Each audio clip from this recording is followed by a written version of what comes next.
Spend time with me, don't rush away. I'm here to walk with you each day. I don't need riches, don't need gold, just hearts that seek, just hands to hold.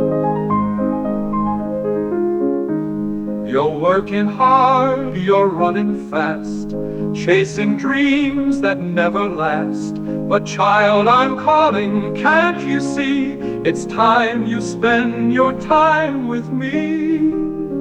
You're working hard, you're running fast, chasing dreams that never last. But child, I'm calling, can't you see? It's time you spend your time with me.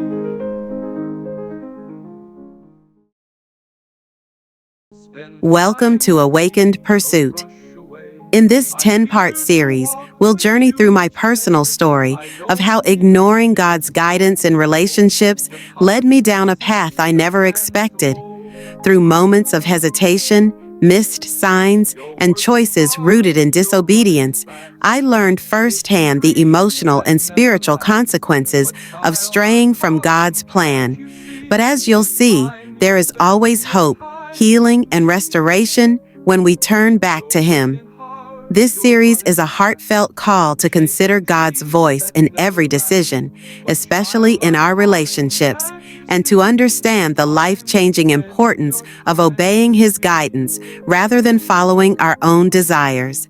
My prayer is that this series will encourage you to spend more time with God, building a relationship that brings real peace, purpose, and joy, rather than chasing temporary gains. Let God guide your path instead of focusing only on material pursuits. He knows the plans He has for you, and they're full of promise and fulfillment. If this resonates with you, please subscribe to Awakened Pursuit and click the bell icon for notifications so you won't miss any part of this journey. Let's walk together in faith, obedience, and the freedom that only God can provide.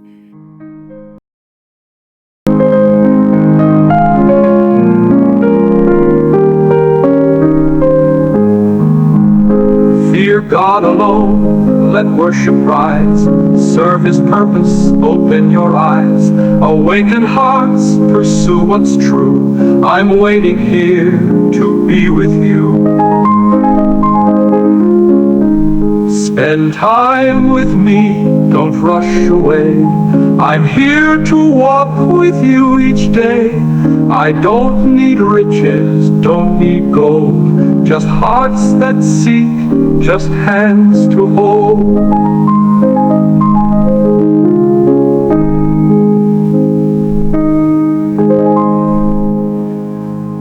Growing up as a young girl in West Africa in the 90s was an experience full of simplicity, spirituality, and community. Back then, Christianity wasn't a core part of my family life. My parents weren't deeply involved in the faith. However, my elder sister was, and she played a big role in my own journey. She introduced me to Christianity, and as a child, I joined our church's young choir group. By the time I became a teenager, I joined the group for teenagers, which marked a new chapter in my faith journey. Dreams that never last, but child, I'm calling, can't you see? It's time you spend your time with me. I was baptized, and for the first time, I experienced praying in tongues. I'll never forget that day. I was deep in prayer, and suddenly my whole body began to shiver, and my tongue moved in ways I didn't understand. Back then, unlike today, we always had someone to interpret, making those moments even more profound. I could pray for hours, losing myself in the presence of God. My friends and I would gather as teenagers to pray fervently, longing to be as close to God as possible. And then one day, something supernatural happened. We were holding hands, praying together, and I felt an intense connection to God. I opened my eyes, and to my surprise, I was completely alone. The other choir members had left, even my sister. It was dark outside, and fear crept in as I ran home, wondering what had happened. When I got home, My sister was waiting for me. She asked what had happened, and I could only wonder why she had left me alone. She explained that after everyone had said, Amen, I continued praying in tongues, completely unaware of my surroundings. They tried to shake me to stop, but I was so deep in prayer that I was almost absent from reality. She stayed for as long as she could, but eventually she too had to leave. As she spoke, something incredible happened. My sister had suffered from chest pain for years, and that night she was healed through the power of prayer. That was just one of many supernatural experiences in my early years. Experiences that have shaped me into what many called a prayer warrior back then. Today, I understand this role as being an intercessor, a watchman over God's people, a role I feel privileged to serve. Those of us who are called, who are chosen, have an assignment on earth, a calling to impact generations. I will expand on this later in another series. Don't rush away. I'm here to walk with you each day. I don't need riches, don't need gold. Just hearts that seek, just hands to hold.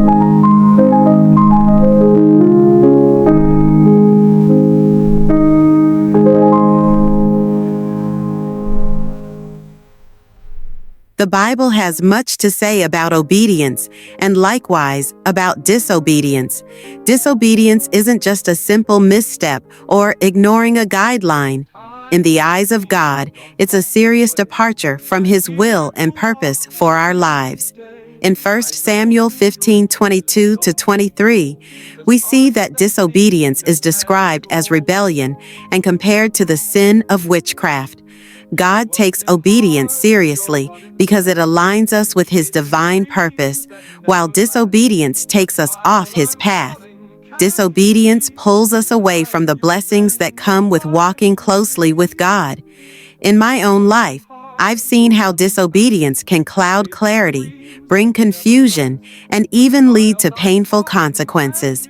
For those who are called and chosen, disobedience is even more detrimental because we have a specific mission, an assignment directly from God. When we stray, we risk diverting our purpose and delaying the blessings intended not only for us, but also for the people we're meant to impact. The Lord described this to me in one of my encounters with Him as a distraction.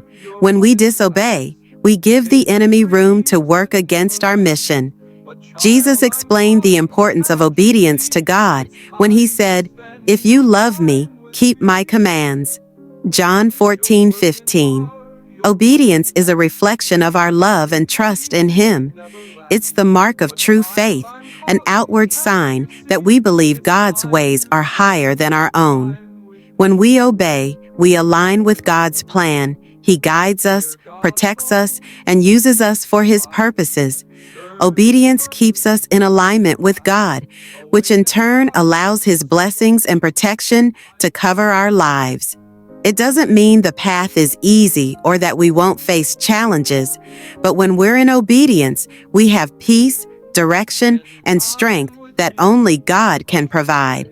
For those of us who are called, obedience is not an option. It's essential to fulfilling our purpose and impacting the world in the way God intended. I will continue in the next episode. I'll be sharing more about how I ignored the voice of God in my teenage years. Thank you for watching Awakened Pursuit. Until next time, spend time with God. It's time you spend your time with me. You're working hard, you're running fast, chasing dreams that never last. But child, I'm calling, can't you see? It's time you spend your time with me.